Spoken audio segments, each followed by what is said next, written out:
Merci de suivre RTI1 et bienvenue dans le Flash Info. En Côte d'Ivoire début aujourd'hui de la campagne de vaccination contre le coronavirus. Cette opération va se dérouler au Parc des Sports dans la commune de Trècheville, en présence bien sûr du ministre de la Santé et de l'Hygiène publique, le docteur Eugène Aka-Aweli.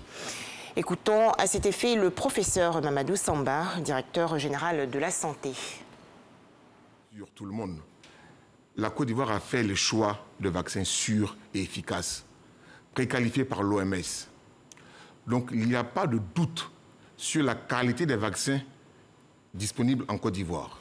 La campagne de vaccination aura, disons, 3 phases. D'accord.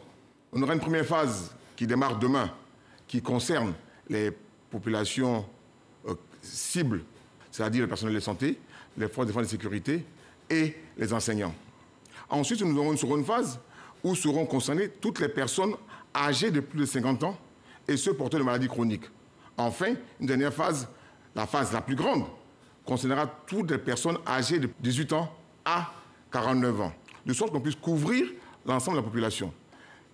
Mais demain, nous commençons par le personnel de santé et les forces de défense et de sécurité et les enseignants. Quand vous arrivez au palais d'Export, on va d'abord vous prendre la température avant d'entrer dans l'enceinte. Et il y aura aussi un dispositif de lavage des mains. Ensuite, vous allez aller dans un box d'enregistrement. Ce box va vous permettre de voir votre éligibilité. Car pour cette phase sont éligibles les personnes que nous avons citées, c'est-à-dire les personnels de santé, les forces de défense et de sécurité et les enseignants. Si vous n'êtes pas dans cette catégorie, du coup, vous n'êtes pas éligible pour cette phase. Donc, il y a un chemin sorti qui vous est indiqué. Si vous êtes éligible, vous passez à la seconde phase, qui est la phase de vaccination. Vous partez dans un autre box, qui est un box de vaccination, avec deux agents vaccinateurs qui vous administrent la dose indiquée. Ensuite, vous recevrez votre carnet de vaccination indiquant que vous avez été vacciné contre la Covid-19. Et la dernière étape est une phase d'observation. Après chaque vaccination, vous devez rester 15 minutes dans l'enceinte, assis ou étendu, selon le besoin du requérant. Et nous observons si vous n'avez pas de petites complications immédiates. Nous demandons à tous nos collaborateurs, aux forces de défense et de sécurité, nos camarades enseignants, de se faire vacciner. Car vous allez vous protéger. Vous êtes en première ligne. À noter aujourd'hui en Côte d'Ivoire le 4e jour de la campagne pour les élections législatives 2021. Plus de 1500 candidats en lice.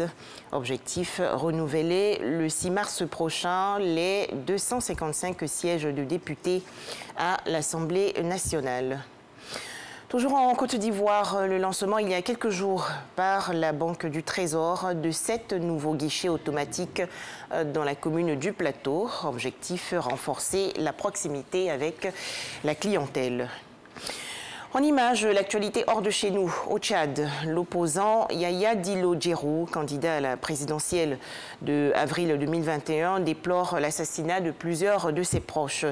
Selon Yaya Dillo Djerou, sa résidence de N'Djamena, la capitale, a été attaquée hier par l'armée et la police.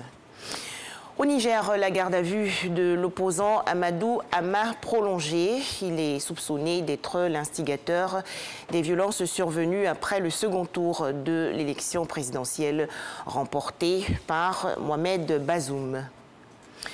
Dans l'actualité également, à noter qu'une enquête en République démocratique du Congo a révélé récemment des scandales financiers au Parlement.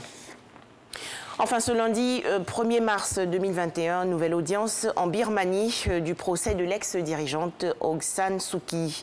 Aung San Suu Kyi et son co-accusé, Nguyen Minh, sont accusés, entre autres, d'avoir enfreint une loi sur la gestion des catastrophes naturelles en interagissant avec une foule pendant la pandémie de coronavirus. Une accusation qui n'avait pas été divulguée publiquement auparavant. Merci de nous avoir suivis. 13h, le journal.